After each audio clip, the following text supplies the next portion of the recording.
Shri Swami Samartha, Shri Guru Datta, Chapter 50. The king comes to see Shri Guru. We have seen a reference of Rajak in the 9th chapter. By the blessing of Sripad Sri Vallabha, he was born in a royal family and he became king of Bidar. Due to devotion of previous birth, he was kind and pious. He created all religions and sects equally. There were several temples for which he had due sympathy. He also had respect for Brahmins. Priors despised Brahmins and Vedic religion, but king said to them, God is one. Only the names are different. All are created from five great elements, Panchamaha. The earth is the mother of all. Cows are different colors, but their milk is white. Ornaments may be many, but the gold is the same. Similarly, Paramatma, God is everywhere, so make no difference between the religions and castes. Thus the king was ruling impartially. Once he had a tumor on his thigh. Vaidyas and Hakims treated him, but no effect. The king had a great pain due to it. He called some Brahmins and requested them to suggest a remedy. The Brahmin said, Sins of previous birth harassed one in the form of some disease. For this, visit holy places and give something in charity. Live in the company of saints. You go to the Pap Vinashi Tirtha and bath there. The tumor will be subside. The king went to the Pap Vinashi Tirtha. He met a sannyasi there. He bowed to him and showed him his tumor. The sannyasi said, When you see a saint, you will be relieved of the disease. I shall tell you a tale in this connection. A Brahmin lived in Avanti, that is a Ujjain.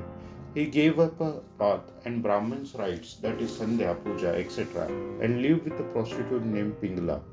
Once Rishabha Muni came to them. They treated him well. They worshipped him and took the tirth of his feet. When the Muni was asleep, both served him, keeping awake the whole night. Next morning, the Muni went away. Later on, in their old age, both the Brahmin and Pingla died. The Brahmin became the son of the king Vajrabahu in the next birth. When he was in Sumati's womb, the younger queen became jealous and she gave poison to the eldest queen, who got eruptions all over the body. She delivered a male child who was also affected by the eruptions all over the body. The king got them treated by physicians, but they could be cured.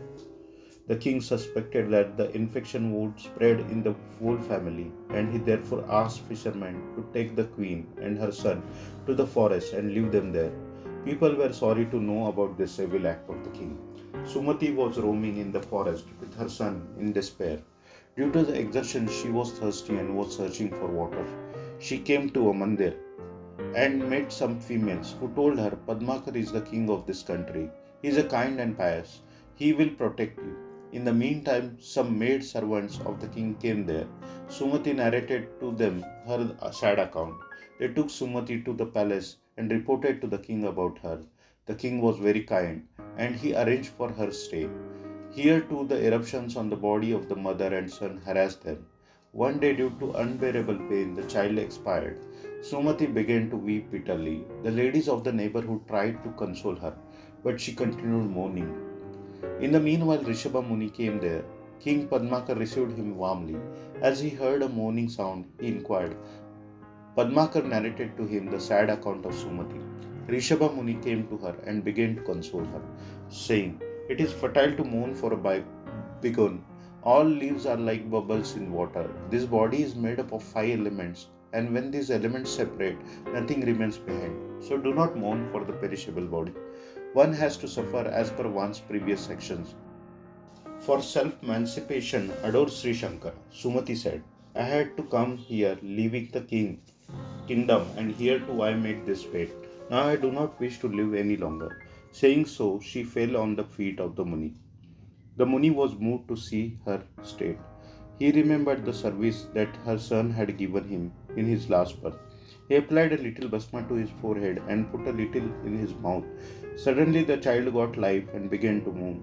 The eruptions on his body and on his mother's body also vanished by the powerful sight of the Muni. Both looked as bright as gold. Sumati and the child bowed to the Muni devotedly. The Muni blessed them and went away. The greatness of the blessing of saint is like this. If you serve a saint, you will be relieved from the tumor. The king asked with the folded hands, Kindly tell me where there is a saint, I shall go there. The sannyasi said to Shri Guru, lives at Gangapur, on the bank of Bhima. You go to him. The king immediately went to Gangapur and inquired about Shri Guru. The people were afraid when he saw that the king had come to Gangapur. They did not speak due to fear. When the king asked again, he was told that Shri Guru had gone to the Sangam and he would return soon. Hearing this, the king started to go to the Sangam. On the way, he saw Shri Guru coming. He came down palanquin and bowed to Shri Guru respectively. Shri Guru said, O Rajaka, where have you been so far? I have seen you after a long period. Hearing this, the king recollected his life of the last birth. He lay prostrate before Shri Guru and began to shed tears of love and joy. With choked voice, he asked Gurudev, why did you keep me away so long? Being entangled in the royal pleasures, I forget you. Now I have come to your shelter. Liberate me. I am much harassed due to this tumor of my thigh. Shri Guru smiled and said, show me, where is the tumor? The king began to look his thigh, but no, the tumor had vanished. He said, by your blessings, I could enjoy the royal pleasures and glory. All my desires are fulfilled. I now wish that your holy self should come to my place and bless my family members. Shri Guru said, we are sannyasis. We should not live in cities. You slaughter cows daily in your city. This is a great sin. Prohibit killing cows in your kingdom. The king said, I am not a king now. I am your devotee of a Rajak. Give me a place at your feet. Shri Guru began thinking, now in this Kali Yuga, cruelty will be increasing. It would be better if I disappear from here. He therefore thought of going to Gautami, Godavari. While returning to the mutt, the king seated Shri Guru in his palki, and he took his padukas, sandals in his hands, and walked on the foot behind the palki. Shri Guru said, you should ride on a horse as you are a king.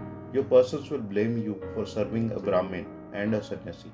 The king said, I may be a king for the people, but for you I am your devotee, a Rajak. My body of iron is transformed into gold by your side. All my desires are now fulfilled. By this time all the elephants, horses and soldiers of the king had reached the place. Shri Guru said, listen to me, ride a horse.